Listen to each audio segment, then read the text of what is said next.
السلام عليكم ورحمة الله وبركاته.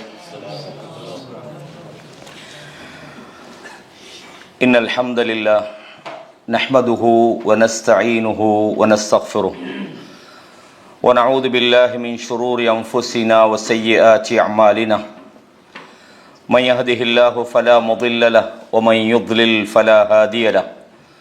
وأشهد أن لا إله إلا الله وحده لا شريك له. وأشهد أن محمدا عبده ورسوله أما بعد. يا أيها الذين آمنوا اتقوا الله حق تقاته ولا تموتن إلا وأنتم مسلمون.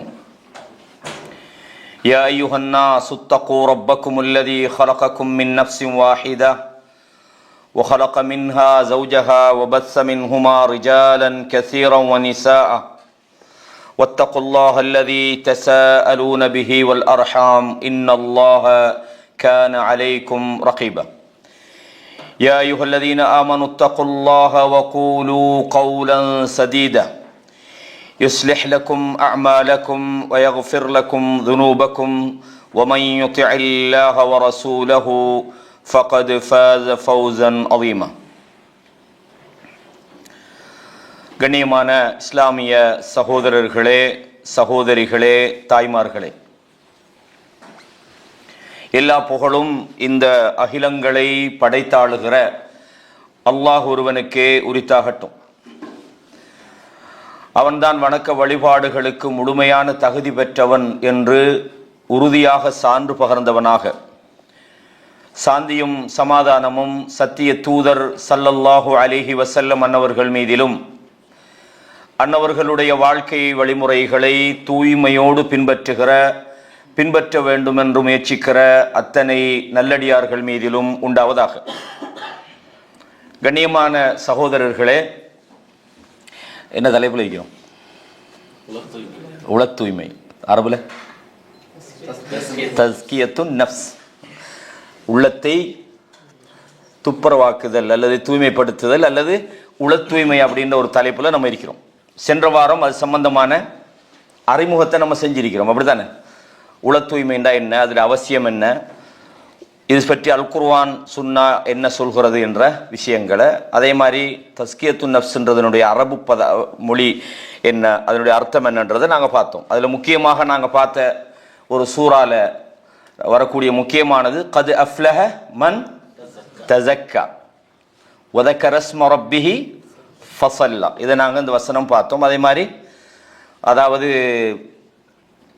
வனஃப்ஸின் வமா ஸவ்வாஹா, இந்த வசனத்தை எல்லாம் நாங்கள் பார்த்தோம்.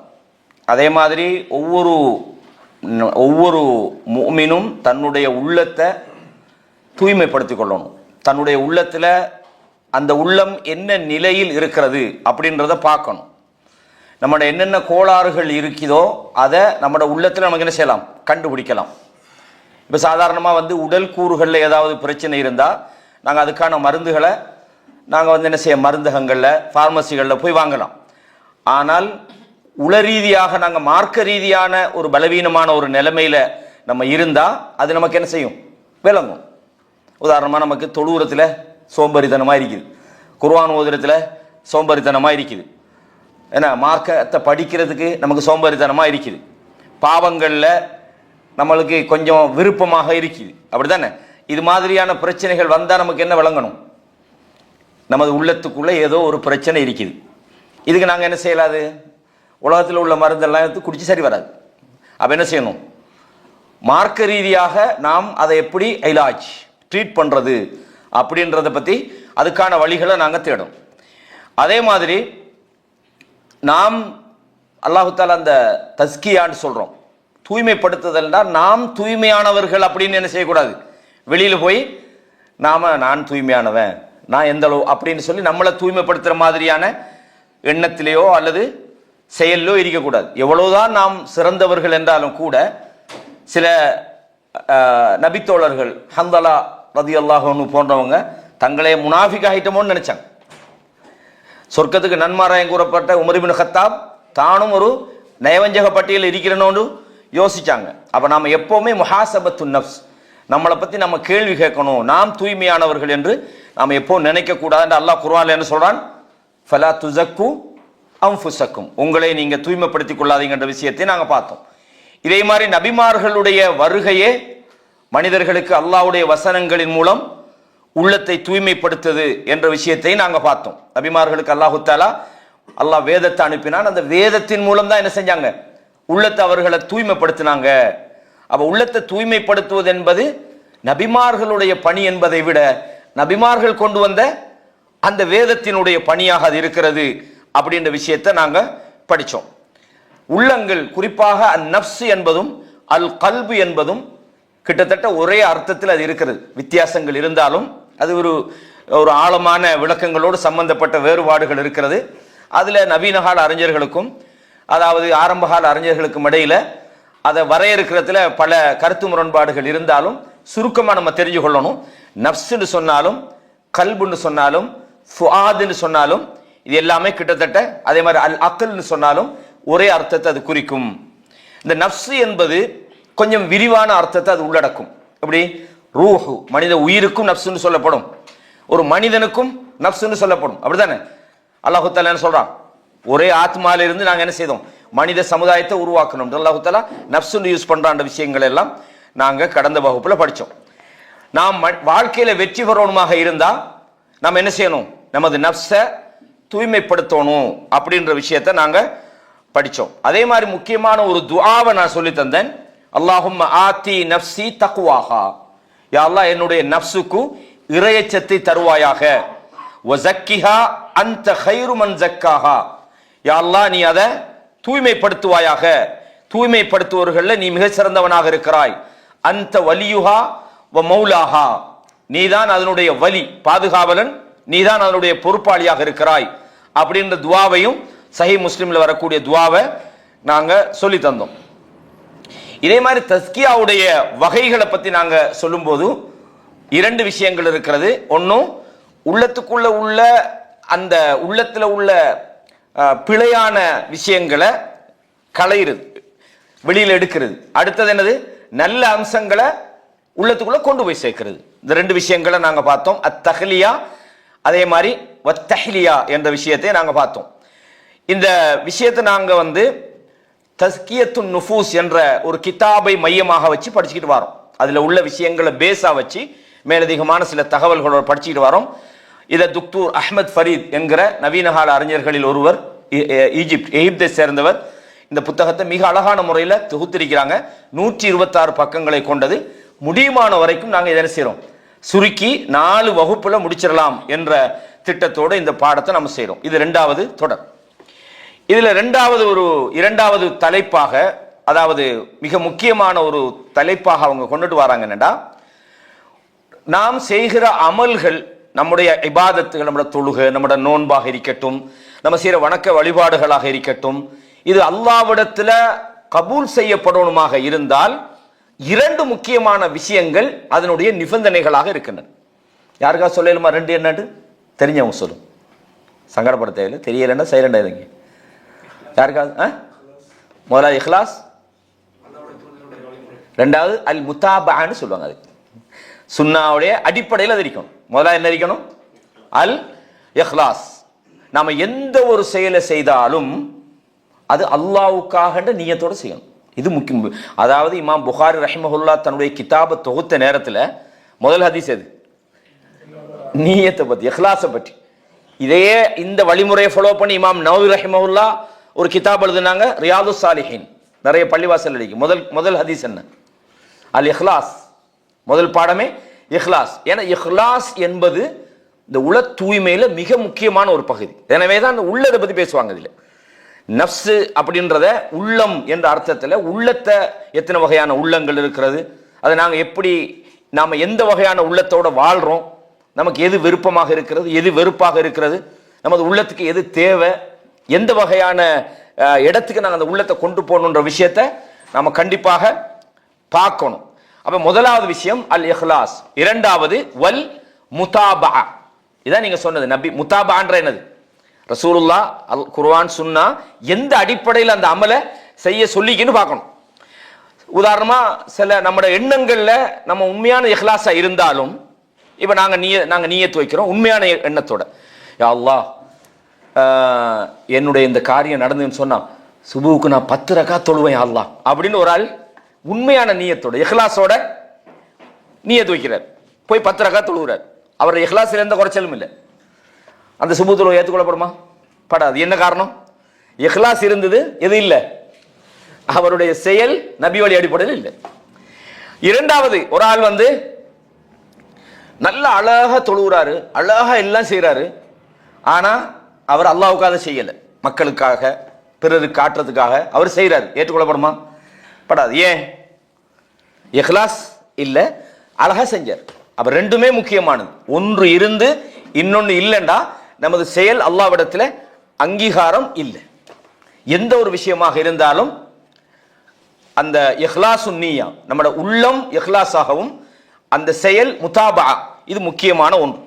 அல்லாஹ் தஆலா செயல்களை சொல்ற நேரத்தில் நம்ம அடிக்கடி படிச்ச ஒரு வசனம் தான் சூரா அல் முல்க்ல, அல்லதி ஹலகல் மௌத் வல் ஹயாத், அவன்தான் மரணத்தையும் வாழ்க்கையையும் படைத்திருக்கிறான். எதுக்காக? லியபுலுவக்கும் ஐயுக்கும் அஹ்ஸனு அமலா, உங்களில் யார் அமல் செய்யறேன்னு பார்க்கறதுக்கு அல்ல, செயல்களில் மிகச்சிறந்தவர்கள் என்று பார்க்கறதுக்காக. அஹ்ஸனு அமலான்னு ஒரு அமலுக்கு எப்ப சொல்லுவோம்? இந்த ரெண்டு இருந்தா தான். அப்படித்தானே? அமல் செய்யறது இல்லையே. அல்லாஹு தஆலா நாளைய மறுமையில சில நபர்களுடைய அமல்களை கொண்டு வருவான், நிறைய அமல்கள் கொண்டு வருவான். ஃபஜஅல்நாஹு ஹபாஅம் மன்சூரா, பரத்தப்பட்ட புழுதிய மாதிரி அவைகள் ஆக்கப்படும். குர்ஆன்ல அல்லாஹ் தஆலா சொல்றான். அப்படின்னா என்ன அர்த்தம்? அந்த அமல்கள் சீராக இருக்கணும்டா இந்த ரெண்டு நிபந்தனைகள் முக்கியமானது. அல்லாஹு தஆலா இதை சோதிப்பதற்காகத்தான் என்ன செய்யறான்? மனிதர்களை படைச்சிக்கிறேன்னு சொல்றான். செயல்கள் அஹ்ஸனு அமல், நல்ல செயல்களாக இருக்கணும்டா, இது முக்கியமானது என்பதை பார்க்கிறோம். அதாவது ஃபுதைல் இப்னு ஐயாத் என்ற ரஹிமஹுல்லா சொல்றாங்க, இப்னு தைமியா ரஹிமஹுல்லா மஜ்மு அல் ஃபத்தாவால இந்த செய்தியை கொண்டு வராங்க. அவங்க சொன்ன அந்த செய்தியை, ஒரு செயல் அல்லாஹ்விடத்தில் அங்கீகரிக்கப்படணுமாக இருந்தால் அஹ்லசுஹு வ அஸ்வபுஹு, ரெண்டு விஷயம் இருக்கணும். அது மிக தூய்மையானதாகவும் இருக்கணும், மிக செம்மையானதாக அல்லது சீரானதாக இருக்கணும். ஒன்னு தூய்மையாக இருக்கணும், ரெண்டாவது சரியானதாக இருக்கணும். இது முக்கியமானதாக இருக்கிறது. ஏனென்றால் ஃபஇன்னல் அமல இதா கான ஹாலிஸன், ஒரு செயல் ஹாலிஸாக இருந்து வலம் யகுன் ஸவாபன், அந்த செயல் சீராக இல்லை என்று சொன்னால் லம் யுக்பல், அது ஏற்றுக்கொள்ளப்பட மாட்டாது. இஹ்லாஸா இருக்குது, அந்த செயல் ஒழுங்காக இல்ல, சீரண்டா என்னன்னு சொல்லுவாங்க, அது ஏற்றுக்கொள்ளப்பட மாட்டாது. வ இதா கான ஸவாபன், நான் இப்ப சொன்னது மாதிரி தான், அந்த செயல் செம்மையாக இருக்கிறது, ஒழுங்காக இருக்கிறது, சீராக இருக்கிறது, ஆனால் வலம் யகுன் ஹாலிஸன் லம் யுக்பல், அது இஹ்லாஸானதாக இல்லை என்று சொன்னால் அதுவும் ஏற்றுக்கொள்ளப்பட மாட்டாது. ஹத்தா யகூன ஹாலிஸன் வ ஸவாபன், ஒரு விஷயம் ஹாலிஸாக இஹ்லாஸாக அல்லாஹ்வுக்கு என்ற அந்த நியத்தோடு அது இருக்கவும் வேணும். அது அல்லாஹ்வும் தூதரும் காட்டி தந்த முறைப்படி செவ்வையானதாகவும் அது இருக்க வேண்டும். வல் ஹாலிஸு அன் யகூன லில்லாஹ், ஹாலிஸ் என்றா அல்லாஹ்வுக்காக அது இருப்பது. வஸ் ஸவாபு, ஸவாப்னு சொன்னா என்னடா, அன் யகூன அல சுன்னா, அது சுன்னாவின் அடிப்படையில் இருக்கணும். எனவேதான் அல்லாஹு தஆலா சொல்றான், இந்த வசனத்தை கொண்டு வராங்க, ஃபமன் கான யர்ஜூ லிகா ரப்பிஹி, உங்களில் யார் தனது ரப்பை சந்திக்க வேண்டும் என்று விரும்புகிறாரோ ஃபல்யஅமல் அமலன் சாலிஹா, அவர் சாலிஹான அமலை செய்யட்டும். வலா யுஷ்ரிக் பிஇபாதத்தி ரப்பிஹி அஹதா, அவர் தன்னுடைய ரப்பை வணங்குகிற விஷயத்துல எந்த ஒருவரையும் கூட்டாக்கிவிடக் கூடாது என்பதை இதற்கான ஆதாரமாக இமாம் இப்னு தைமியா ரஹிமஹுல்லா அவங்க தன்னுடைய மஜ்மு அல் ஃபத்தாவால அழகாக இதை கொண்டுகிட்டு வராங்க. எனவே கடைசியா என்ன சொல்றாங்கன்னு சொன்னா, ஃபல் அமலு ஸாலிஹ், சாலிஹான அமல் என்றால் ஹுவ மா அமரல்லாஹு பிஹி வ ரசூலுஹு, அல்லாஹ்வும் தூதரும் ஏவிய விஷயங்கள் தான் சாலிஹாக இருக்கும். அது எப்படி? சில ஏவல்கள் இருக்கிறது, அது வாஜிப், அம்ரு ஈஜாபின்னு சொல்லுவாங்க. சில ஏவல்கள் இருக்கிறது, அது முஸ்தஹப்பு. இப்போ உதாரணமா அல்லாஹ் குர்ஆன்ல சொல்றான், வஇதா குதியத்திஸ் ஸலா ஃபந்தஷிரு ஃபில் அர்த். தொழுகை நிறைவேற்றப்பட்டா என்ன செய்யுங்க, பூமியில பறந்து செல்லுங்கன்னு வருது. அப்ப அல்லாஹ் தஆலா ஃபந்தஷிருன்னு சொன்னா அது ஏவலா இல்லையா? அப்ப தொழுகை முடிஞ்ச உடனே பறந்து போறது வாஜிபா என்றா அங்க என்னது, அது வாஜிப்னு சொல்ல மாட்டாங்க. எனவே அல்லாஹ் உடைய அந்த கட்டளைகளை அல் அம்ர பல வகையாக பிரிப்பாங்க. அது ஃபிக்ஹ்ல முக்கியமான விஷயங்கள். அப்ப எந்த வகையான விஷயமா இருந்தாலும், அது முஸ்தஹப்போ அல்லது வாஜிபோ எதுவாக இருந்தாலும் அல்லாஹ் சொன்னா அதை செய்வதுதான் சாலிஹானது. அல்லாஹ்வுடைய விஷயத்தில் இணை வைக்காமல் நாங்கள் இபாதத்தில் ஈடுபடுவது. அதுல முக்கியமாக அல்லாஹ் குர்ஆன்ல சொல்றான், சில வசனங்களை கொண்டு வராங்க. பலா மன் அஸ்லம வஜ்ஹஹு லில்லாஹ், எவர்கள் தங்களுடைய முகத்தை அல்லாஹ்வுக்காக முழுமையாக அதனை அடிபணிய செய்கிறாரோ, தன்னுடைய முகத்தை முழுமையாக அல்லாஹ்வுக்கு சரணடைய வைத்து, அவர் வஹுவ முஹ்சினுன், அவரும் சிறந்தவராக இருக்கும் நிலையில் அல்லாஹ்வுக்கு தன்னை முழுமையாக சரணடைய செய்கிறாரோ, ஃபலஹு அஜ்ருஹு இன்த ரப்பிஹி, அவருடைய கூலி அவருடைய அல்லாஹ்விடத்தில் இருக்கிறது. இங்க ரெண்டு விஷயம் இருக்குது. முதலாவது, தன் முகத்தை அல்லாஹ்வுக்கு சரணடைய வைத்தல்னா அதான் இஹ்லாஸ். வழங்கதான் சொல்றது. இது மாதிரி 3 வசனங்களை கொண்டு வராங்க. இந்த 3 வசனங்களும் இரண்டாவது என்ன, வமன் யுஸ்லிமு வஜ்ஹஹு, யார் தன்னுடைய முகத்தை அல்லாஹ்வுக்கு சரணடைய வைக்கிறாரோ வஹுவ முஹ்சினுன் அப்படின்னு சொல்லி 3 வசனங்களை கொண்டுட்டு வராங்க. இந்த வசனங்களை எல்லாம் கொண்டுட்டு என்ன சொல்றாங்கன்னு சொன்னால், ஃபஇன்னல், அதாவது ஒரு மனிதனுடைய அமல் அல்லாஹ்விடத்தில் ஏற்றுக்கொள்ளப்படணும்டா உண்டு, அது அல்லாஹ்வுக்காக தன்னுடைய முகத்தை முழுமையாக சரணடை செய்யக்கூடிய இஹ்லாஸ் இருக்கணும். அதே மாதிரி அல்லாஹ் அங்கீகரிக்கப்படக்கூடிய அந்த விஷயம் முதாபா சுன்னாவின் அடிப்படையிலே சவாபன், அது சீராக இருக்கணுன்ற விஷயத்தை சொல்றோம். இதுல முதலாவது நம்ம தெரிஞ்சு கொள்ள வேண்டிய விஷயம் என்னன்னா, இஹ்லாஸ்ன்றா என்ன? நம்ம அடிக்கடி தெரிஞ்ச விஷயம் தான், இது உள்ளத்தோட சம்பந்தப்பட்டது. எப்பவுமே அல்லாஹ் பாதுகாக்கணும். நம்ம எவ்வளவு அமல்கள் செய்யறோம், அல்லாஹ்வுக்காக நம்ம எவ்வளவு விஷயங்கள் செய்யறோம். நாளைய மறுமையில அல்லாஹ்விடத்தில் போய், யா அல்லாஹ், நான் உனக்காக நான் பயான் பண்ணினேன், நான் உனக்காக நான் தொழுதேன், உனக்காக யா அல்லாஹ் நான் இரவு தொழுதேன், இல்லாட்டி உனக்காக நான் பயான், இந்த மாதிரி எவ்வளோ நல்ல விஷயங்கள், தர்மம் கொடுத்தேன், உம்ராக்கு போனேன், ஹஜ்ஜிக்கு போனேன் என்று சொல்லக்கூடிய இந்த இபாதத்துகள் அல்லாஹ்விடத்தில் போய் அதுக்கு நமக்கு நன்மை கிடைக்கணுமாக இருந்தா மிக முக்கியமாக நம்ம கவனிக்க வேண்டிய விஷயம், அடிக்கடி எந்த ஒரு விஷயமா இருந்தாலும், இது நம்ம அல்லாஹ்வுக்கு செய்யறோமா, அல்லது இதுல ஷைத்தான் வருவான். எந்த ஒரு மனுஷனா இருந்தாலும் ஷைத்தானுடைய ஊசலாட்டம் இல்லாம இருக்காது. சில நேரங்களில் உள்ளத்துக்குள்ள சிலந்த, அதாவது உஜூப்னு சொல்லுவாங்க, அந்த பெருமை மாதிரி அல்லது ஒரு ஃபஹர் மாதிரி உள்ளத்துக்குள்ள ஏற்படுத்தும். ஒரு தர்மம் கொடுக்கும்போது நம்ம அல்லாஹ்வுக்கு தான் கொடுப்போம், நம்மளோட வேற நோக்கம் இருக்காது. இன்னொரு ஆள் பார்த்துக்கிட்டு இருந்தா கொஞ்சம் அவரும் பார்க்கட்டுமே மாதிரி இருக்கும். முக்கியமான விஷயம், ரசூலுல்லாஹ் இதை பத்தி நிறைய சொல்றாங்க. இது சம்பந்தமான குர்ஆன் சுன்னாட விஷயங்களை சொல்லும்போது நான் சொல்ல, ரசூலுல்லாஹ் சொன்னாங்க, 3 நபர்கள் நாளைய மறுமையில கொண்டு வரப்படுவோம். 3 நபர்கள். அதுல முதலாவது நபர் யாருண்டா, அவர் அல்லாஹ்வுக்காக போராடி மௌத்தா போனவர், ஷஹீத். ஷஹீத் அவருக்கு அல்லாஹ் விசாரிக்கிறான், நான் உனக்கு இவ்வளவு நியாமத்துகளை செஞ்சனே, எனக்காக நீ என்ன செஞ்சா? அந்த மனிதர் சொல்றாரு, உனக்காகவா நானா ஷஹீதா போய்த்தனே, இதை விட என்ன வேணுன்ற மாதிரி அவர் சொல்றார். ஹதீஸ்ல சுருக்கத்தை சொல்றேன். அவ உடனே கேட்கிறார், நீ ஷஹீதாகின உண்மைதான், எதுக்கு தெரியுமா நீ ஷஹீதாகினா? மக்கள் உன்னை வீரண்டு பாராட்டணும். சஹீஹ் முஸ்லிம்ல வர செய்தி இது. அவ பாராட்டிட்டாங்க, அதான உன்னோட நோக்கம். இங்க என்ன ஒன்றும் இல்லை, அவருக்கு கூலி இல்லை. இன்னொருவர் வாரார், அவர் யாரு? மார்க்கத்தை படிச்சு இந்த மாதிரி பயான்கள் பண்ணிப்பாரு, கிளாஸ் நடத்திப்பாரு. அல்லாஹ் நம்ம இது உண்மையிலேயே ஒரு கஷ்டமான விஷயம். இந்த இஹ்லாஸை உள்ளத்துக்குள்ள கொண்டு வாரது இருக்குதானே மிகப்பெரிய ஒரு போராட்டம். அந்த இஹ்லாஸ் நம்மளோட உள்ளத்துக்குள்ள வராத வரையும் நம்மளோட நஃப்ஸை தூய்மைப்படுத்துறது அது ஒரு நடக்க முடியாத ஒரு விஷயம். அதுல முக்கியமாக நம்ம இருக்கணும். அப்ப 2வது நபர் வராரு, அவர் யாரு? மார்க்கத்தை படிச்சவர். அவர்கிட்ட அல்லாஹ் கேட்கிறான், நிறைய அவருக்கு செய்த நியாமத்துகள் எல்லாம் சொல்லி, உனக்கு இவ்வளவு அறிவை தந்தனே, நான் உன்னுடைய மார்க்கத்தை நான் படித்தேன், நான் மக்களுக்கு படிச்சு கொடுத்தேன் அப்படின்னு தான் செஞ்ச விஷயத்தை எல்லாம் சொன்னார். நீ சொல்றது பொய், மக்கள் உன்னைய பெரிய ஆலிம்னு நினைக்கணும், நீ பெரிய அறிவாளின்னு நினைக்கணும். செஞ்சா உலகத்துல மக்கள் உன்னைய பாராட்டியாச்சு, அதான உன்னை எதிர்பார்ப்போம். அப்ப இங்க எதுவுமே அவருக்கு கிடைக்கல. இன்னொரு வருகிறார், இரவு பகலா தர்மம் செஞ்சார். அப்ப அவருடைய தர்மம் அல்லாஹ்விடத்தில் அல்லாஹ் கேட்கிறான், எவ்வளவு செல்வங்களை தந்தனப்பா, நீ என்ன செஞ்சா? உன்னுடைய பாதையில் நான் இரவு பகலா கொடுத்தேன், கொடுத்தது உண்மை, அதெல்லாம் பொய் இல்லை, ஆனா கொடுத்தது எனக்காக அல்ல. எனவே அல்லாஹு தாலா இந்த விஷயத்தை மிக கவனமா சொல்றான்.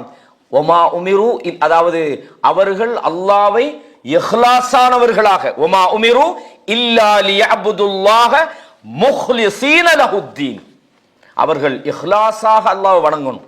வணங்குறதல்ல முக்கியம், அந்த வணக்கம் படைச்ச ரப்புக்காக நம்ம செய்யணும். அப்பதான் அல்லாஹ்விடத்துல நம்ம கூலி எதிர்பார்க்கலாம். எனவே இந்த விஷயம் எவ்வளவு கவனமாக நம்ம எடுக்கணும். நாம குர்பானிகளை கொடுப்போம். சில நேரம் இந்த குர்பானியுடைய மாமிசங்களோ லையனாலல்லாஹ லுஹூமுஹா வலா திமாஉஹா வலாக்கின் யனாலுஹு தக்வா மின்கும், உங்களோட இறைச்சம் தான் அல்லாஹ்விடத்துல போய் சேரும். ரத்தமோ இறைச்சியோ போவாது. நான் 10 மாடு கொடுத்த 20 மாடு குர்பானி கொடுத்த, அல்லாஹ்வுக்காக செஞ்சீங்களா?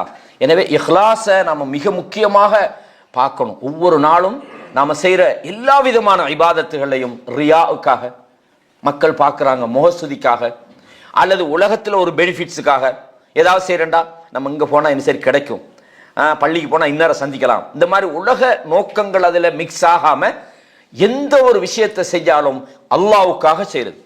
சொல்லுவாங்க தஜ்ரீது கஸ்தி தகர்ருப், அதாவது இலல்லாஹ், தன்னுடைய அதாவது அல்லாஹ்வை நெருங்குவதை அல்லாஹ்வுக்காக மட்டுமே செய்வதாகும். எந்த விதமான நோக்கங்களும் இல்லாமல் அல்லாஹ்வுக்காக செய்யப்படக்கூடிய விஷயத்தை அவனுக்காக மட்டும் செய்வதாகும். தன்னுடைய நோக்கத்தை வழிபாட்டில் அல்லாஹ்வுக்கு மட்டும் சொந்தமாக்குவதற்கு தான் இஹ்லாஸ் என்று சொல்லப்படும். எனவே அல்லாஹு தஆலா சூரா அல் பையினால இந்த விஷயத்தை சொல்றான். அவர்கள் அல்லாஹ்வை இஹ்லாஸாக வணங்குமாறு தான் ஏவப்பட்டார்கள். அல்லாஹ்வுடைய தூதர் சொன்னாங்க, சுனன் நசாயில ஒரு செய்தி பதிவாகி இருக்கிறது.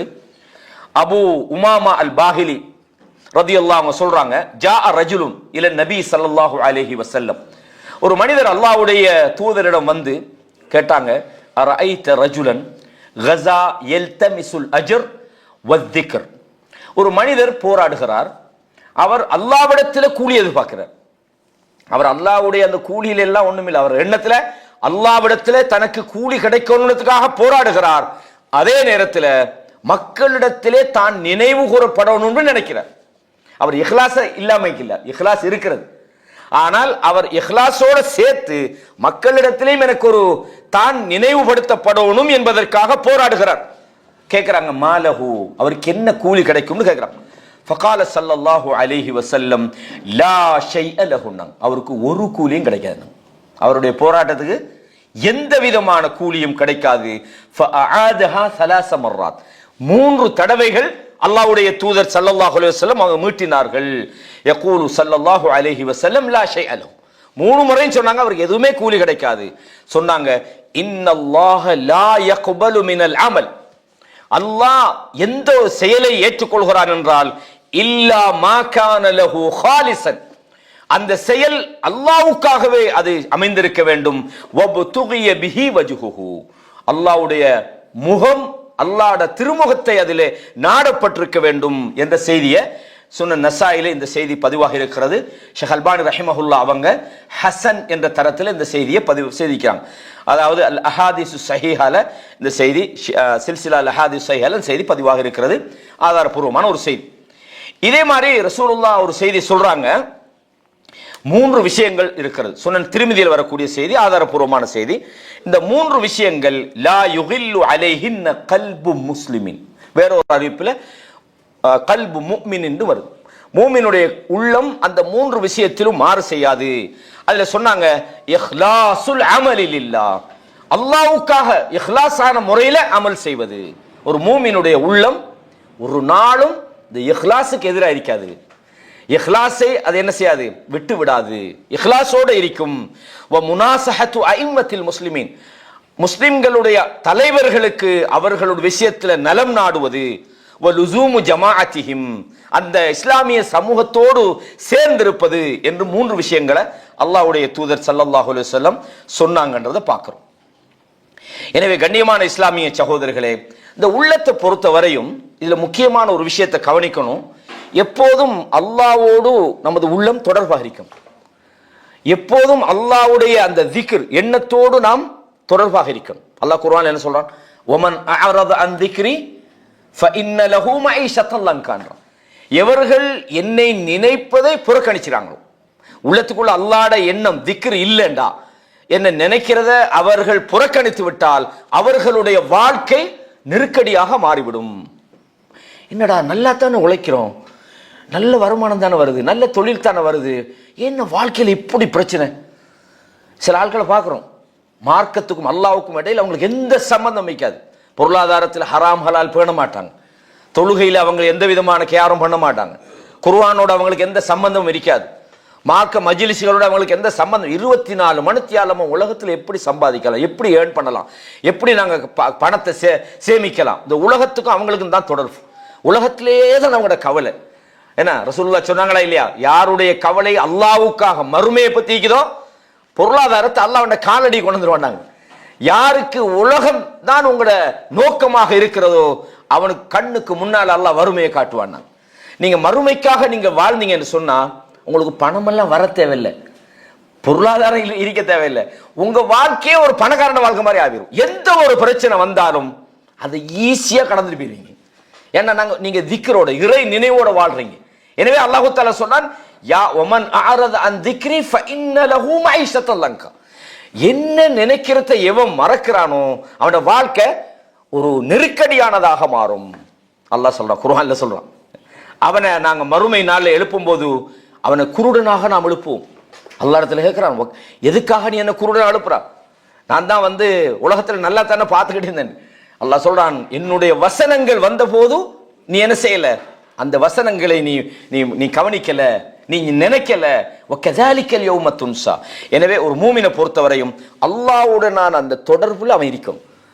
எந்த விதமான அவர் தொழிலில் இருக்கிறார், அல்லது வியாபாரம் பண்றார், குடும்பத்தோடு இருக்கிறார், எல்லா நிலையிலும் அல்லாஹ் குர்ஆனில் சொல்றார், துல்ஹீக்கும் அம்வாலுக்கும் வலா அவுலாதுக்கும் அன் திக்ரில்லாஹ். உங்களுடைய பொருளாதாரமும் உங்களுடைய அதாவது குழந்தைகளும் அல்லாஹ்வை நினைக்கிறதை விட்டும் உங்களை பராக்காக்கி விட வேண்டாம். நீங்க தொழில் இருக்கிறீங்க, வாங்க சொல்லு, தொழுகை நேரம் வருது, தொழணும், என்ன வரணும், அப்படித்தானே? நீங்க நல்லா சம்பாதிக்கிறீங்க, சம்பாத்தியம் நல்லா சேர்க்கிறீங்க, தாராளமா சேர்க்கலாம், தாராளமா சம்பாதிக்கலாம், இதுக்குரிய ஜகாத்தை கொடுக்கணும். இதான் இறை நினைவுன்றது. சும்மா திக்ரு சுப்ஹானல்லாஹ் சுப்ஹானல்லாஹ் மட்டும் சொல்றதல்ல. நம்ம நினைக்கிறது திக்ருன்னு சொன்னா நம்ம சில வார்த்தைகளை சொல்றது மட்டுமல்ல, அல்லாஹ்வை நினைக்கணும். நமக்கு கடமை இருக்கிறது. உலகத்தில் நம்ம அல்லாஹ் சில நியாமத்துகளை செஞ்சா இது அல்லாஹ்விடத்திலிருந்து வந்த நியாமத், இதுக்கு நான் நன்றி உள்ளவனாக இருக்கணும், இந்த எண்ணங்கள் வரணும். அப்பதான் உங்களோட வாழ்க்கை நல்லா இருக்கும். எனவே இந்த இஹ்லாஸ் என்பதும் நமது உணர்வுகள் அல்லாஹ்வோடு தொடர்பா இருக்கும் போதெல்லாம் இந்த உலகத்தின் பால் அல்லது அல்லாஹ்வை மறந்த அந்த வாழ்க்கையின் பால் நமது உள்ளங்கள் திரும்பாது.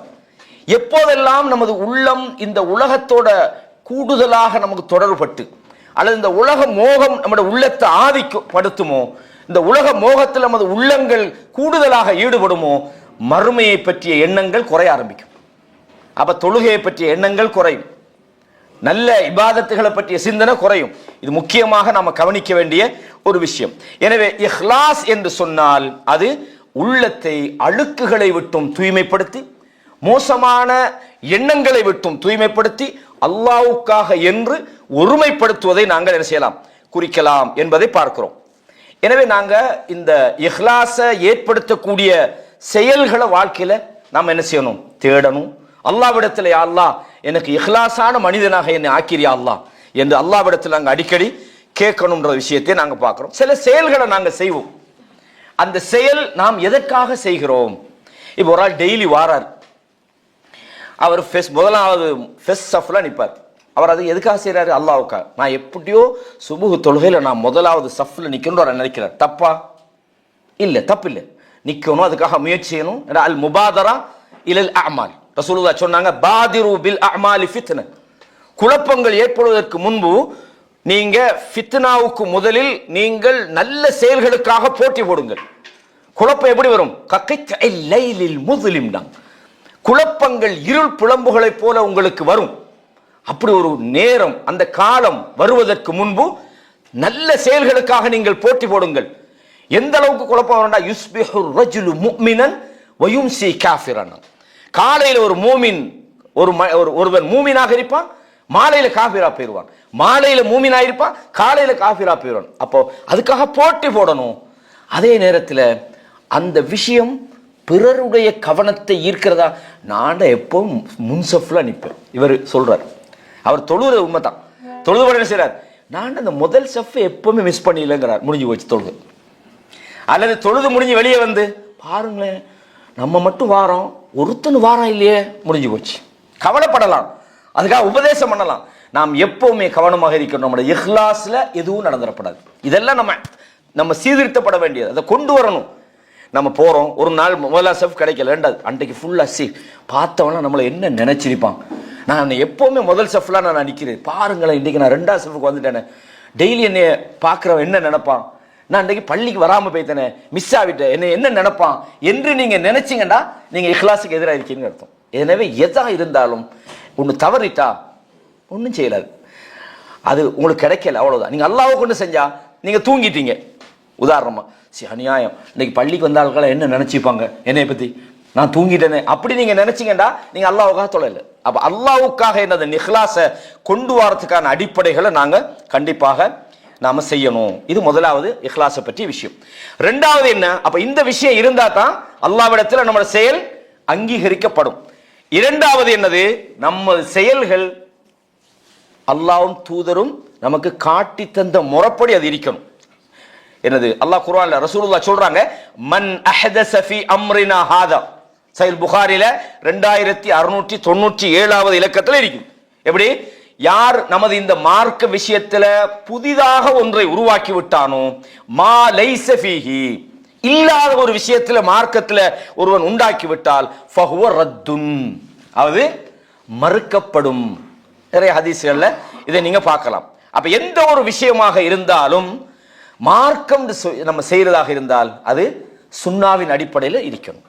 இல்ல எங்களோட ஊர்ல இப்படிதான் பண்றாங்க, காலங்காலமா நம்ம இப்படித்தான் செஞ்சுக்கிட்டு வாரோம், இதை உடையலுமா, எங்கட ஊர் முறைப்படி மரபின்படி நாங்கள் அப்படி இல்லை. வழங்குதா சொல்றது, அல்லா ரசூல் இது செஞ்சாங்களா சொன்னாங்களா. உதாரணமா வைங்களேன், சில விஷயங்கள் இருக்குது மார்க்க அடிப்படையில், நம்ம இது செய்யலாமா செய்யக்கூடாதான்னு எப்படி பார்க்கறது, நம்மளோட ஊர்ல செஞ்சாங்களா, நம்ம மௌலவி சொல்றாரா, இதை பார்க்கப்படாது. எதை பார்க்கணும், இதை அல்லாவும் ரசூலும் நமக்கு வழிகாட்டினாங்களா, சுன்னால இது இருக்குதா, அவ்வளவுதான். இல்ல சுன்னால இல்லத்தான் என்றாலும் அப்படின்ட்டு அவர் சொன்னார் இவர் சொன்னாரு அப்படி போகப்படாது. இது நம்முடைய செயல்கள் அல்லாஹ்விடத்தில் ஏற்றுக்கொள்ளப்படாது என்பதற்கான இது. அல்லாஹ் குர்ஆன்ல என்ன சொல்றார், சூரா ஹஷ்ர்ல, வமா ஆதாக்குமுர் ரசூலு ஃபஹுதுஹு, உங்களுக்கு தூதர் எதை கொண்டு வந்தாரோ, எதை உங்களுக்கு சொல்லி இருக்கிறாரோ அதை நீங்கள் எடுத்துக்கொள்ளுங்கள். வமா நஹாக்கும் அன்ஹு ஃபன்தஹு, எதை தூதர் தடுத்தாரோ அதை தவிர்த்து கொள்ளுங்கள். மார்க்க விஷயங்களை பொறுத்தவரையும் ஒரு அடிப்படை நீங்க அதை விலகிக்கொள்ளும். என்ன அடிப்படைண்டா, இப்ப சில நேரங்கள்ல நாம மார்க்கத்தில் ஒரு விஷயம் செய்யக்கூடாது அப்படின்னு சொல்லுவோம். இது ரசூலுல்லாஹ்வுடைய சுன்னால இல்ல, இது பித்ஆ, இது மறுக்கப்படும், பித்அத்துகள் மளிகேடுகள், அது நரகத்துக்கு கொண்டுட்டு போவோம் அப்படின்ட்டு நம்ம சொல்றோம். இப்ப சொல்லுவாங்க, என்னப்பா நான் என்ன பெரிய விஷயமா செஞ்சேன், நல்ல விஷயம் தானே பண்ணிக்கிறேன், நான் செஞ்சது பித்ஆ ஹசனால வரும் தானே, என்னப்பா செஞ்சா, பாங்க சொல்றதுக்கு முன்னுக்கு நான் செலவாத்து சொன்னேன். ஒரு உதாரணத்துக்கு பாங்க சொல்றதுக்கு முன்னுக்கு செலவாத்து சொல்வது நல்ல விஷயம் தானே அப்படின்னு சொல்ற ஒரு ஆள்கிட்ட, சரி செலவாத்தை விட குல்ஹுவல்லா சூரா சுலுசுல் குர்ஆன் தானே, குர்ஆனில் 3/1. எனவே நீங்க என்ன செய்யுங்க, அவுது பில்லாஹி மினஷ் ஷைத்தானிர் ரஜீம் குல்ஹுவல்லாஹ் ஓதி போட்டு வாங்க சொல்லுங்களேன். இல்ல அதை சொல்ல நல்லதுன்னு நீங்க பொதுவாக பேசுறேன்டா, எல்லா நல்லதையும் செய்யறதுக்கு நீங்க ரெடி ஆகணும். சூரா ஃபாத்திஹா ஓதுங்களேன், அது மிக சிறந்த ஒரு அத்தியாயமே. அதுவும் உங்களுக்கு டைம் இருந்துன்னு சொன்னா பக்ரா ஓதுங்களேன், மிக அப்ப ஓத மாட்டாங்க. அப்படின்னா அவங்களாக ஒன்று கிரியேட் பண்ணி வச்சுக்கிட்டு இது சிறந்ததுன்னு நினைக்கிறாங்க, அவ்வளவுதான். அப்ப நாங்க சிறந்தது என்று முடிவெடுக்கிறது யாரு, நாமளா ரப்பா? மார்க்க விஷயத்துல அல்லாஹ் குர்ஆன்ல சொல்றான், அத்துஅல்லிமூனல்லாஹ பிதீனிக்கும் கேக்குறான். உங்க மார்க்கத்தை நீங்க அல்லாஹ்வுக்கு படிச்சு கொடுக்குறீங்களா? நீங்க உங்களோட மார்க்கத்தை அல்லாஹ் தானே மார்க்கம் தரணும். அல்லாஹ் குர்ஆன்ல சொல்றான், அதாவது எப்படி, அம்லஹும் ஷுரகாஉ ஷரஊ லஹும் மினத்-தீனி மா லம் யஅஸம் பிஹில்லான்றான். அல்லாஹ் அனுமதிக்காத ஒரு விஷயத்தை மார்க்கமாக ஆக்கி வைக்கக்கூடிய தெய்வங்கள் அவர்களுக்கு இருக்கிறார்களா? மார்க்கம்ன்றது நாம உருவாக்கல, இது நல்லது தானே. அப்ப ரசூலுல்லாஹ்க்கு தெரியல நல்லது, ஸல்லல்லாஹு அலைஹி வஸல்லம் சஹாபாக்களுக்கு தெரியல நல்லதுன்னு, அப்ப நாமளாக கண்டுபிடிச்சிக்கிறோம். அப்ப மார்க்க விஷயத்துல நாமளாக ஒன்ன உருவாக்குறதுக்கோ இது சிறந்ததுன்னு சொல்லவோ இயலாது. அதனால இமாம்கள் ஒரு பேச போட்டாங்க, என்னண்டா மார்க்க விஷயத்தை பொறுத்தவரையும் நீ ஒன்றை செய்யறதாக இருந்தா அதுக்கு உனக்கு வழிகாட்டல் வேணும். இப்ப உதாரணமா ஒரு ஆள் ஒரு விஷயத்த செய்யறார், ஒரு மார்க்க பேரால செய்யறார், நம்ம போய் இதை ஏன் செய்யறீங்கன்னு கேட்கிறோம். அப்ப அவரு என்ன கேட்கிறாரு, செய்ய கூடாது நீங்க சொன்னாங்களா ரசூலுல்லாஹ் சொல்லுங்கன்றார். எப்படி செய்யக்கூடாது காட்டுங்க பார்ப்போம் ஆதாரன்றார். இது என்னடா இது?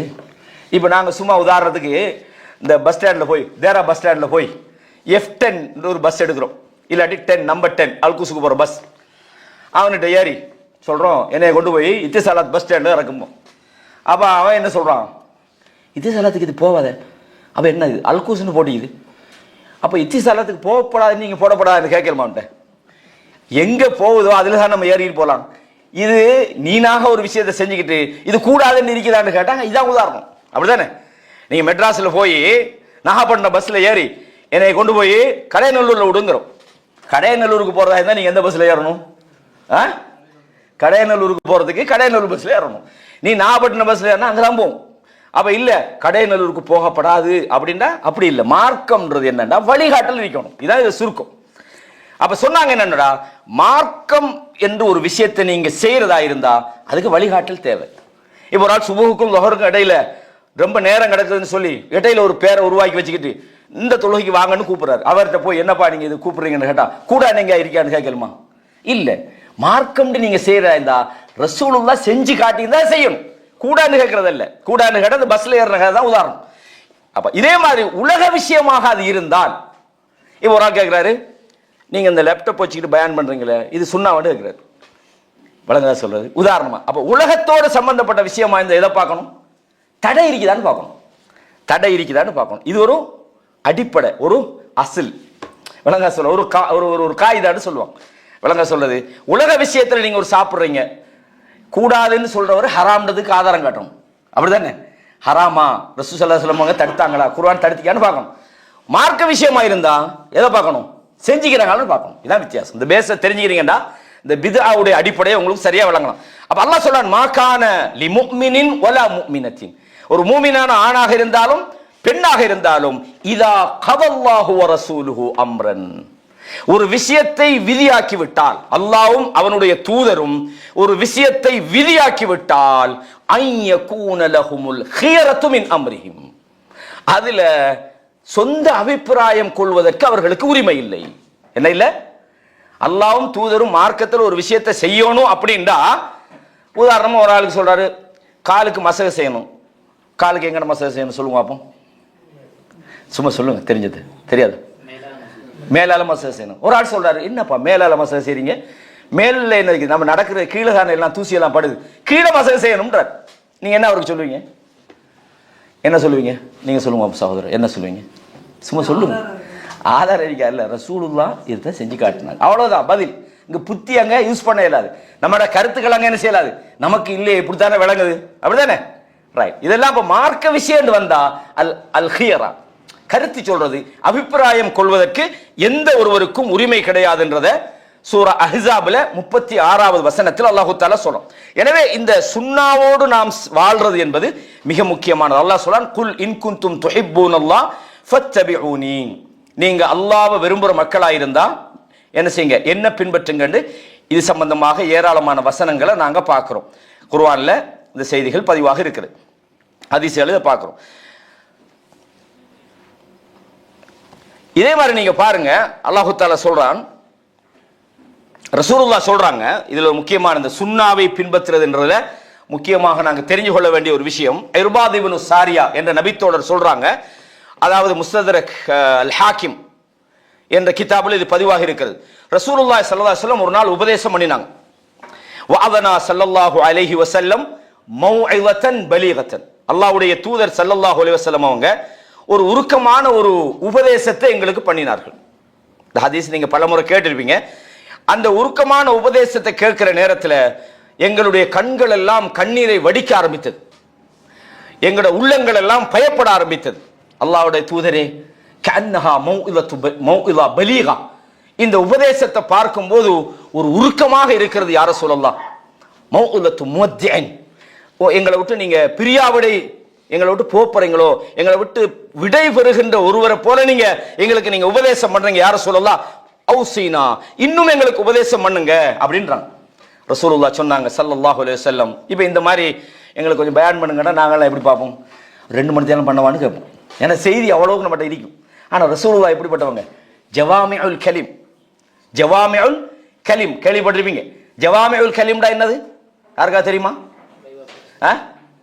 குறைவாகத்தான் அவங்களோட வார்த்தை இருக்கும், பொருள் செறிவடிக்கும். அந்த ஒரு வேர்டு போதும் உங்களோட வாழ்க்கையை மாத்துறதுக்கு.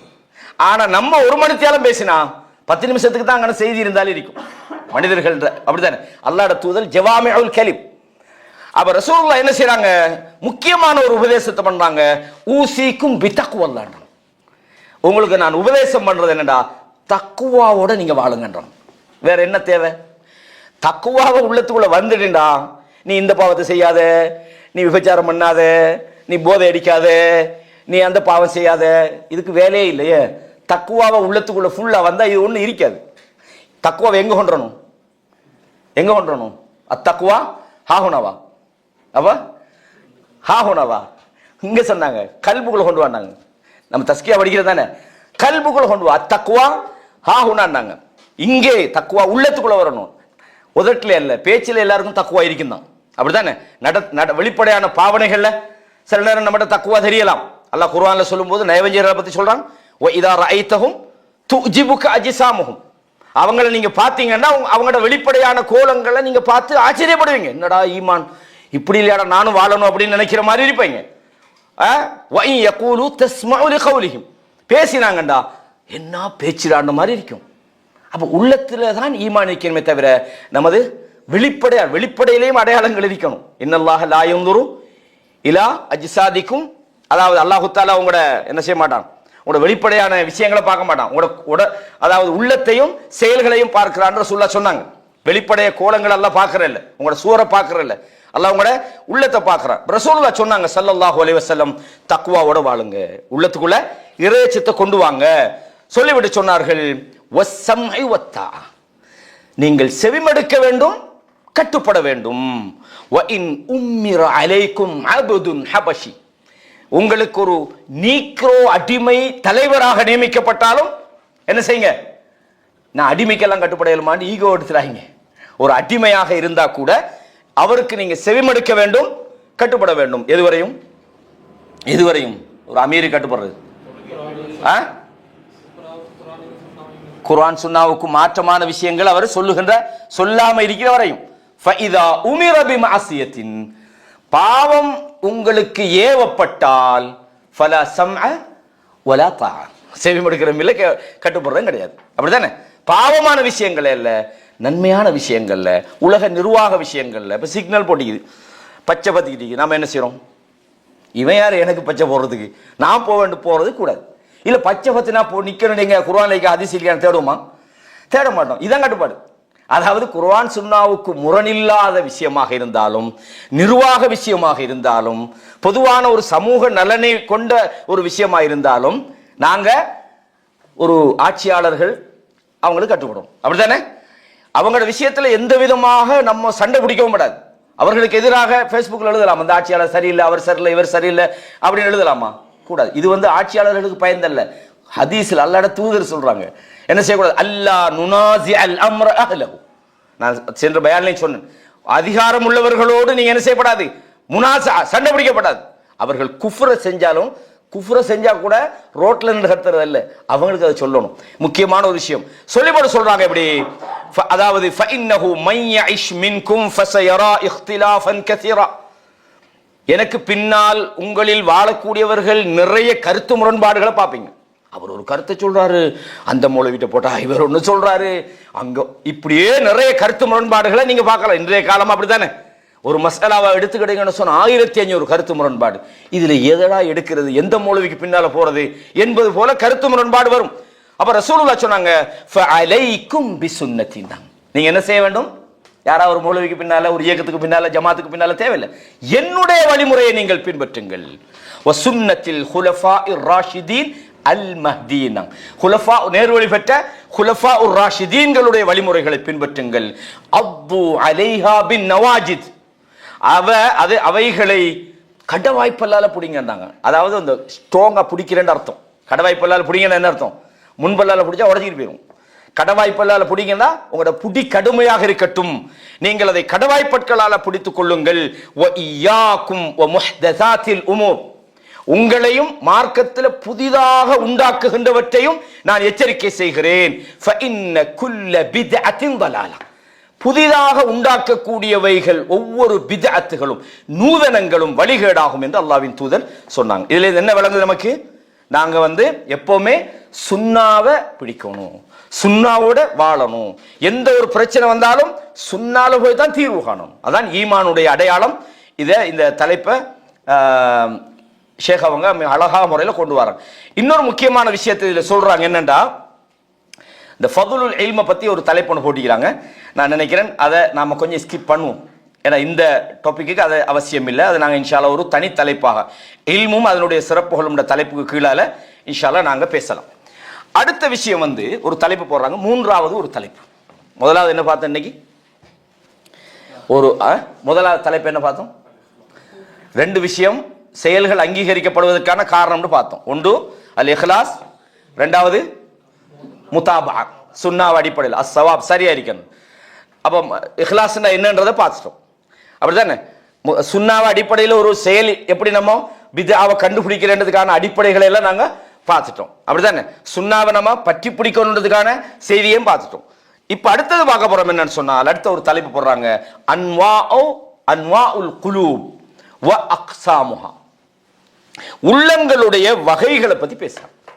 உள்ளங்கள்ன்றது இந்த இடத்துல குலூபை யூஸ் பண்றாங்க. இந்த இடத்துல நான் இப்ப சென்ற வாரமும் இது சம்பந்தமாக உங்களுக்கு சொன்னேன். இந்த வாரமும் இதை பற்றிய சில தகவல்களை சொல்லலாம்னு நினைக்கிறேன். ஏன்னா இந்த சப்ஜெக்டை விளங்குறதுக்கு இதை பற்றிய ஓரளவான அறிவு வேணும். நான் போன வாரம் சொன்னேன், இந்த அதாவது அல் கல்புன்னு யூஸ் பண்ணுவோம். கல்புன்னா என்னது? உள்ளம். எங்க இருக்குது? இங்க இருக்கு. இன்னொரு வார்த்தைக்கு அல் ஃபுஆத் அப்படின்னு சொல்றோம். ஃபுஆத் ஒரு சொல்லிக்குது. அதுவும் அதுல கருத்து முரண்பாடு இருக்குது.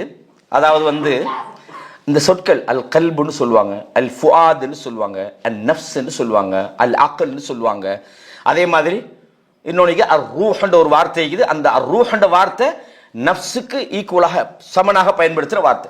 இந்த அல் கல்புண்டா என்ன, அல் நஃப்ஸ்ண்டா என்ன, அல் ஃபுஆத்ண்டா என்ன, அல் அக்ல்ண்டா என்ன, இந்த சொற்களை விளங்குறதுல ஆரம்ப கால அறிஞர்களுக்கும் நவீன காலத்தில் வாழக்கூடிய அறிஞர்களுக்கும் இடையில சில கருத்து முரண்பாடு இருக்கு. அதை நம்ம சரியா புரிஞ்சுக்கிட்டோம்னா சரி, கொமனா இதான்றதை விளங்கிட்டா சரி. இந்த கருத்து முரண்பாடால இந்த உள்ளங்கள் சம்பந்தமா வர குர்ஆன் ஹதீஸை விளங்குறதுல எந்த பிரச்சனையும் இல்லை. அதாவது இதை எப்படி தொடர்பு படுத்துறது அப்படின்றதுல மட்டும்தான் சில கருத்து முரண்பாடு. அது சொல் ரீதியான கருத்து முரண்பாடு தான். விளக்கத்துல புரிதல்ல ஒரு கருத்து முரண்பாடு வராது. இப்போ உதாரணமா நாங்கள் அந்த பயானுக்கு முதல்ல ஷேகோட இந்த இது சம்பந்தமா பேசிட்டு இருக்கும்போது சுருக்கமான ஒரு விளக்கமான அவரும் சொன்னார். உண்மையிலேயே சொல்ல போனா உதாரணமா கல்புன்றதுக்கு தானே அதாவது இப்னுல் கய்யிம் ஜௌஸியா ரஹிமஹுல்லாஹ் அவங்களுக்கு ஒரு கிதாப் இருக்குது, அர் ரூஹ்னு பேர். நல்ல ஒரு கிதாப். அதாவது இந்த அன்வாஉல் குலூப் சம்பந்தமாக நஃப்ஸ்ண்டா என்ன, நஃப்ஸ் முத்மஇன்னாண்டா என்ன, கல்புகள்னா என்ன, அதுல வகைகள் என்ன, அழகா ரொம்ப பெரிய கிதாப் இல்லைன்னா அதை எடுத்துக்கலாம். அந்த கிதாபை நம்ம படிக்கும்போது ஒரு அழகான ஒரு தெளிவு கிடைக்குது. இப்போ நவீனகால உலமாக்கள் என்ன சொல்றாங்கண்டா, அல்லாஹ் தஆலா குர்ஆன்ல சொல்ற இடத்துல எல்லாம் உதாரணமா அஃபலா யத்ததப்பரூனல் குர்ஆன்ன்றான். இந்த குர்ஆனை அவர்கள் ததப்புர் பண்ண வேண்டாமா, சிந்தித்து பார்க்க வேண்டாமா, அவர்களது உள்ளங்கள்ல பூட்டு போடப்பட்டிருக்குதான்னு கேட்கறான். அப்படின்னா என்ன அர்த்தம்? உள்ளத்தை பூட்டு போட உள்ளம் தான் சிந்திக்கிறது அப்படின்னு வழங்கும், அப்படிதானே? உள்ளம் தான் சிந்திக்கிறதுன்னு வழங்கும். அப்ப அதே நேரத்தில் நாங்க பார்க்கிறோம், அல்லாஹ் குர்ஆன்ல சொல்ற நேரத்தில் என்ன சொல்றான்? லா தக்ஃபு மா லைஸ லக பிஹி இல்ம், உங்களுக்கு எதுல அறிவில்லையோ அந்த அறிவில்லாத விஷயத்தை நீங்க பின்தொடராதீர்கள். உங்களுக்கு எதுல நாலேஜ் இருக்குதோ, எந்த விஷயத்துல உங்களுக்கு அதை பத்தி தெளிவு இருக்குதோ அந்த விஷயம் தான் நீங்க ஃபாலோ பண்ணும். அது இல்லாம உங்களுக்கு விளங்காத ஒரு விஷயத்துல நீங்க தலைய போடாதீங்க, பின்பற்றாதீங்க. ஏன்? இன்ன ஸம்அ வல் பஸர வல் ஃபுஆத குல்லு உலாயிக கான அன்ஹு மஸ்ஊலா, கேள்வி புலனும் பார்வையும் உள்ளங்களும் ஒவ்வொன்றும் அல்லாஹ்விடத்துல விசாரி. அப்ப இங்கேயும் உள்ளம் தான் வருது, விளங்க சொல்றது. அப்ப அல் கல்புன்ற ஒரு இடத்துல அல்லாஹ் யூஸ் பண்றான். அதே மாதிரி நஃப்ஸ்ன்னு யூஸ் பண்ற, நஃப்ஸு முத்மஇன்னா கல்புஹு முத்மஇன், குர்ஆன்ல வருதா இல்லையா? அதாவது ஈடேற்றம் பெற்ற அமைதி அடைந்த உள்ளம் அல்லாஹ் தஆலா ரெண்டுக்கும் யூஸ் பண்றான். அப்ப என்ன சொல்றாங்கன்னா, இந்த கல்புன்னு யூஸ் பண்ற இடமெல்லாம் கல்பு யோசிக்காது, அது என்ன செய்யும்? மூளை தான் யோசிக்கும். கல்பு யோசிக்கிற வேலை அது செய்யாது. நவீன விஞ்ஞானம் அதான் சொல்லுது அப்படின்னு நவீன காலங்க சொல்றான். இன்னும் கொஞ்சம் சொல்றாங்க, அல்லாஹ் குர்ஆன்ல கல்பு தான் சிந்திக்கும்னு சொல்றான். நாம எப்படி மூளை தான் சிந்திக்கணும் மாத்தி சொல்றது? இன்னும் சில மொழியோடு சம்பந்தப்பட்டவங்க சொல்றாங்க, இந்த திமாகு அல்லது முஹ்ன்ற இந்த அர்த்தத்துல கல்புன்ற வார்த்தை பயன்படுத்தப்படுது, அரபு நூல்களில் பயன்படுத்தப்படுது. ஆகவே இந்த சிந்திப்பது மூளைதான் என்று முடிவெடுத்தா தப்பில்லை. இப்படி பலவிதமான கருத்து முரண்பாடு அளிக்குது.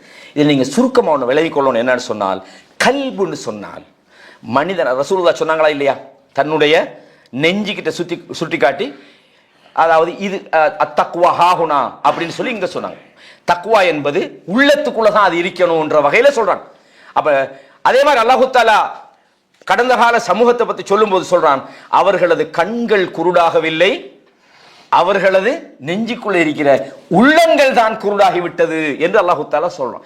இந்த வசனத்தை வச்சு சில ஆட்கள் சொல்றாங்க என்னன்னு சொன்னா, கல்பு என்பது உள்ளத்துக்குள்ள இருக்குது, அந்த அல்லாஹ் அந்த ஃபுஆத் என்று சொல்றானே, அந்த ஃபுஆத் என்பது மூளையை தான் சொல்றான். ஏன்னா கல்பு என்பது நெஞ்சுக்குள்ள நல்லா வேற சொல்லிட்டானே அப்படின்றாங்க. சுருக்கமா நீங்க விலகிக் கொள்ளணும். இந்த எல்லா வார்த்தைகளையுமே கல்பு, உதாரணமா வைங்களேன், சில வார்த்தைகளை நாம எப்படி துபாயின் கருத்து என்னவென்றால் அப்படின்னு நம்ம சொல்றோம். துபாயின் கருத்து என்னவென்றால் ஒரு கருத்தை நம்ம பேசுறோம்டா, துபாய் சரி கருத்து சொல்லுமா? இல்ல, அது நம்ம என்னத்தை சொல்ல வந்தோம்?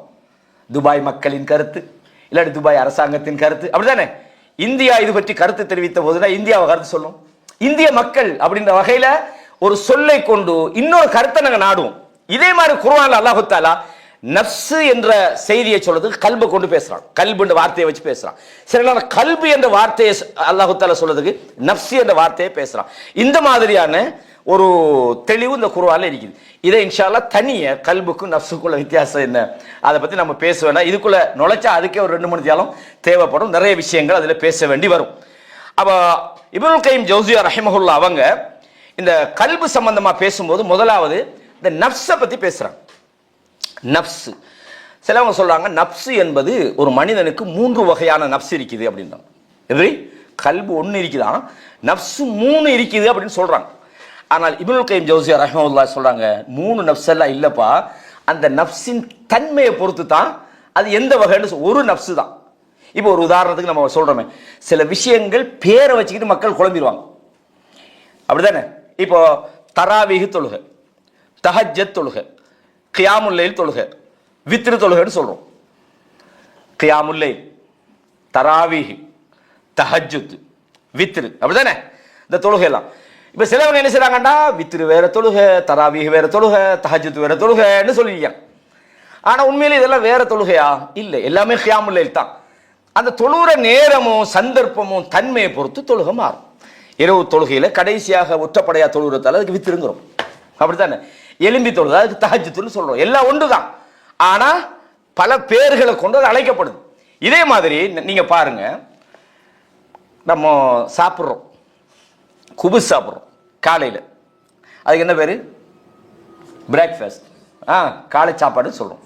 அதே குபுஸை லஞ்சுக்கு சாப்பிட்டா லஞ்சுன்றோம். வேற சாப்பாடா? 1 2 சாப்பாடு ஒண்ணுதான். சாப்பிட்ற டைமை பொறுத்து அது டின்னரா லஞ்சா இல்லாட்டி காலை சாப்பாடான்னு நம்ம பிரிக்கிறோமா இல்லையா? சாப்பாடல்லே வேற.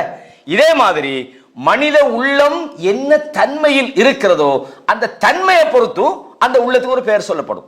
கல்பு முத்மஇன்னா, அப்படிதானே? நஃப்சு முத்மஇன்னா அல்லது நஃப்சுல் அம்மாராவா அல்லது நஃப்சுல் லவ்வாமாவா அப்படின்னு நாங்க பிரிக்கிறோம். என்ன சொல்றாங்கன்னு சொன்னா, அதாவது நிறைய கருத்து முரண்பாடுகள் இருக்கிறது. அதாவது மனிதனுடைய உள்ளம் 3 உள்ளம் இருக்கிறது என்று சொல்றாங்க. இப்ப அல்லாஹ் குர்ஆன்ல சொல்றான், யா அய்யத்துஹன் நஃப்சுல் முத்மஇன்னா, ஈடேற்றம் அடைந்த அமைதி அடைந்த உள்ளமே அப்படின்னு அல்லாஹ் குர்ஆன்ல சூரா அல் ஃபஜ்ர்ல சொல்றான். அதே மாதிரி லா உக்ஸிமு பியௌமில் கியாமா வலா உக்ஸிமு பின் நஃப்ஸில் லவ்வாமான்னு நஃப்சுல் லவ்வாமான்னு குர்ஆன்ல பேசுறான். அதே மாதிரி யூசுப் அலைஹிஸ்ஸலாம் அவர்களுடைய வரலாற்றில் நான் சென்ற வாரம் ஒரு விஷயம் சொல்லும்போது தனிப்பட்ட வகையில் ஒரு ஆள் ஒரு கேள்வி ஒன்று கேட்டிருந்தாரு. என்னன்னு சொன்னா, ஒமா உபர்ரு நஃப்ஸி, நான் என்னுடைய நஃப்ஸை தூய்மைப்படுத்த மாட்டேன், ஏனென்றால் இன்ன நஃப்ஸ லஅம்மாரத்துன் பிஸ்ஸு, நஃப்ஸ் என்பது பாவத்தை தூண்டக்கூடியதாக இருக்குது அப்படின்னு அல்லாஹ் குர்ஆன்ல சூரா யூசுப்ல சொல்றோம்.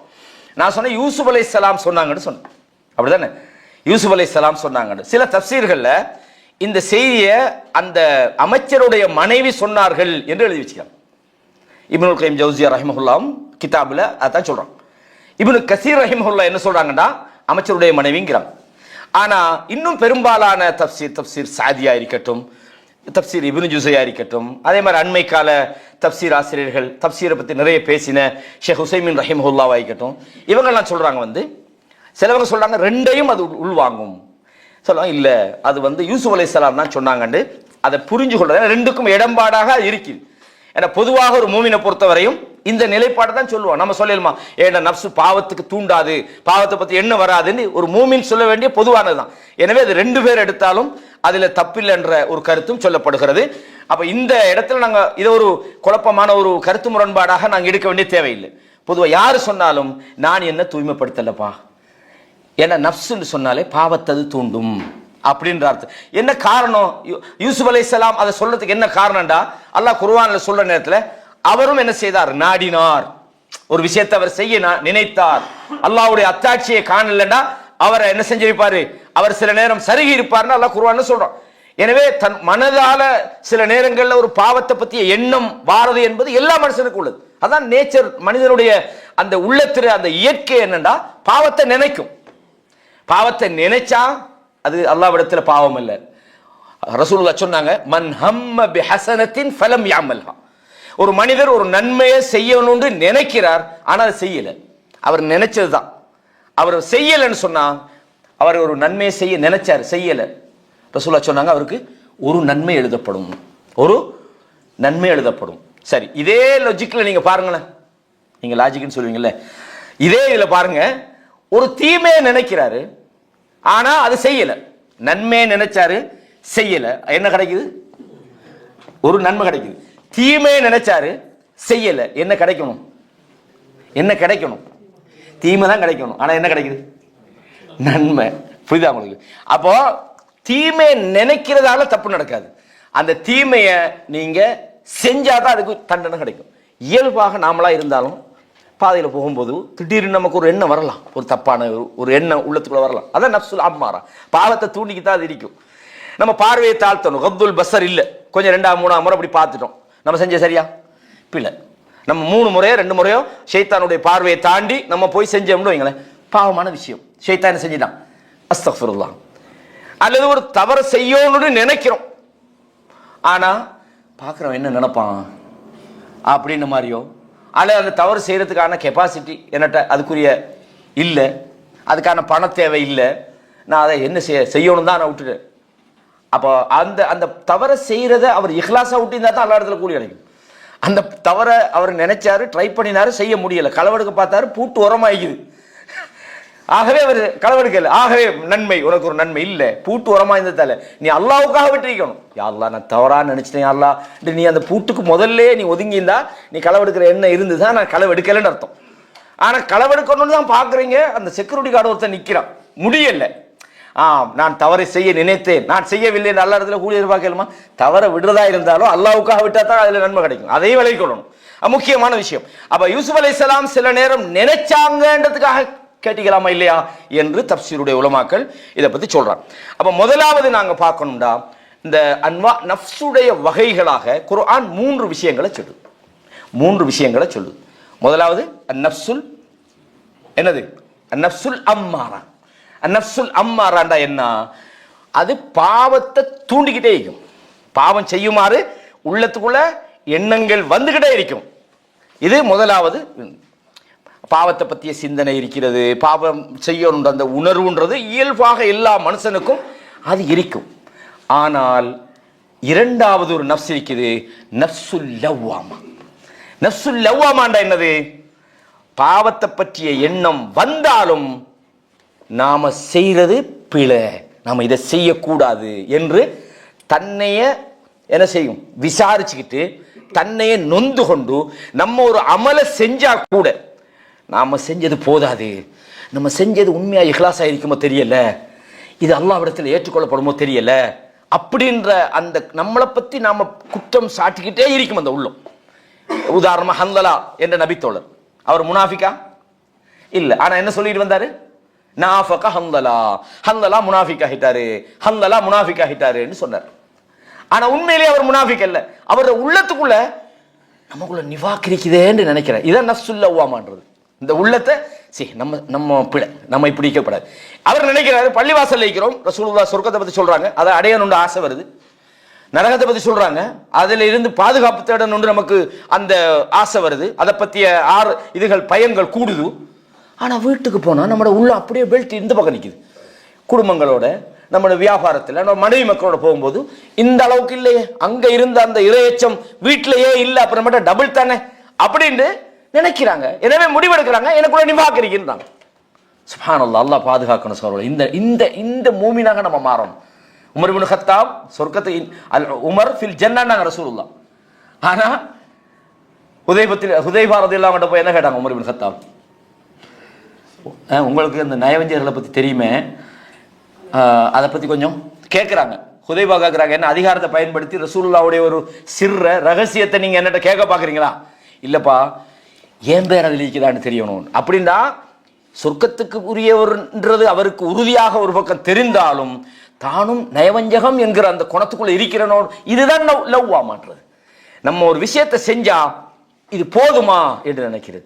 ஒரு விஷயத்தை நம்ம செஞ்சா இந்த விஷயம் அல்லாஹ்விடத்தில் அங்கீகரிக்கப்படுமா, நான் உண்மையாகவே நம்ம சரியா செஞ்சனா, என்னோட இஹ்லாஸ் சரியா இருக்குதா, இந்த பயம் நமக்குள்ள வந்தா நம்மட உள்ளம் அந்நஃப்ஸுல் முத்மஇன்னாக்கு போகும். வழங்குதா சொல்றது? அல்லாஹ்ன்னு சொல்லப்பட்டாலே நமக்கு உள்ளம் பயப்படணும்டா. அது எந்த உள்ளம்? அல்லாஹ் என்ன சொல்றான்? இன்னமல் முஃமினூன அல்லதீன இதா ذுக்கிரல்லாஹு வஜிலத் குலூபுஹும்ன்றான். அல்லாஹ் என்று அவர்களுக்கு சொல்லப்பட்டால் அவங்களோட உள்ளங்கள் வஜிலத் நடுங்கும். எந்த உள்ள நடுங்கும்? நோய் பிடிச்ச உள்ள நடுங்குமா? நடுங்காது. இறுகி போன உள்ள நடுங்குமா? நடுங்காது. அப்ப எந்த உள்ள நடுங்கும்? அந்நஃப்ஸுல் முத்மஇன்னா. எந்த உள்ளம் அல்லாஹ்ன்னு சொல்ற வார்த்தையை எக்ஸெப்ட் பண்ற நிலையில் இருக்குதோ, அல்லாஹ் என்ற வார்த்தையில நிம்மதி அடையுமோ, அல்லாஹ் என்ற வார்த்தையில அது முழுமையான ஆறுதல் அடையுமோ, அல்லாஹ் என்ற வார்த்தையை கேட்க ஆசைப்படுமோ, அந்த நஃப்ஸு தான் பயப்படும். எந்த நஃப்ஸு பயப்படலையோ இமீடியட்டா ட்ரீட்மெண்ட்ல இறங்கணும்.